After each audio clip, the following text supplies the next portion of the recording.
በ2018 በጀት ዓመት ደግሞ እንደዚሁ በበጀት ዓመቱ ያዝናቸውን የልማት የመልካም አስተዳደርና ኢኮኖሚ እቅዶች ከማከናወን አኳያ ያለንበትን ሁኔታ እንደዚሁ በዝርዝር ገምግመናል። ከተገመገሙና በጥብቅ ከታዩት ጉዳዮች መካከል ደግሞ የገቢ ዘርፍ አፈጻጸማችን ነው።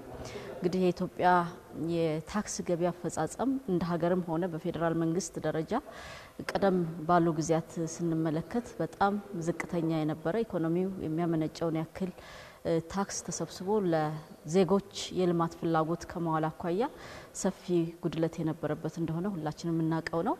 ቀደም ሲል ከለውጥ በፊት እንደ ሀገር የክልሎችን የከተማ አስተዳደርና የፌዴራል መንግስት ገቢን ጨምሮ በመቶዎች የሚቆጠር ብቻ በመቶ ቢሊዮኖች የሚቆጠር ገቢ ብቻ ስንሰበስብ ከነበረበት አሁን በያዝነው 2018 በጀት ዓመት በፌዴራል መንግስት ብቻ 1.1 ትሪሊየን የሚጠጋ ታክስ መሰብሰብ ችለናል። እንደ ሀገርም በዚህኛው በጀት ዓመት በ9 ወር ከ1.5 ትሪሊየን በላይ መሰብሰባችንን የሚያሳዩ መረጃዎች ነው የተገመገመው።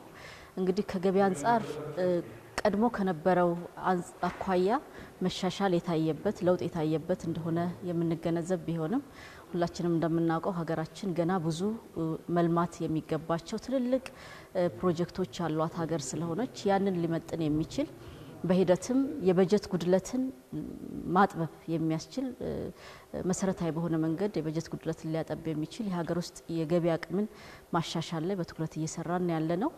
ይሄንን እንዳስችለን በ2016 ወደ 17 በምንሸጋገርበት ጊዜ የማክሮ ኢኮኖሚ ሪፎርም ሲደረግ የገቢው ዘርፍም የመካከለኛ ዘመን የገቢ ስትራቴጂ ቀርጾ በታክስ ፖሊሲም በታክስ አስተዳደርም የሚሰሩ ስራዎችን ይዘን ወደ ስራ በመግባታችን ምክንያት መሰረታዊ የሚባል ለውጥ ማስመዝገብ ችለናል። ይህንን ለውጥ ማስቀጠል እንደዚሁም ደግሞ የሀገራችንን የልማት ጉዞ ማፋጠን የሚያስችል የሀገር ውስጥ የታክስ ገቢ ማሰባሰብ ጉዳይ የቀጣይ ትኩረት አቅጣጫ ሆኖ እንዲቀጥል ታሳቢ ተደርጎ እየተሰራ ነው ያለነው። በፌዴራል መንግስት ደረጃ በአሁኑ ሰዓት 1.1 ትሪሊየን የሰበሰብን ቢሆንም በአመቱ መጨረሻ ቢያንስ 1.5 ትሪሊየን መድረስ ያለብን ስለሆነ በቀጣይ 3 ወራት ያለምንም መዘናጋት ይህንን ግብ ሊያሳካ የሚችል ከፈጻሚዎቻችንና ከኢኮኖሚ አንቀሳቃሾች ከግብር ከፋዮች ጋር የጋራ የስራ ግንኙነት በማድረግ ይህን ማሳካት እንደሚኖርብን በዚህ ግምገማ ተመላክቷል ማለት ነው።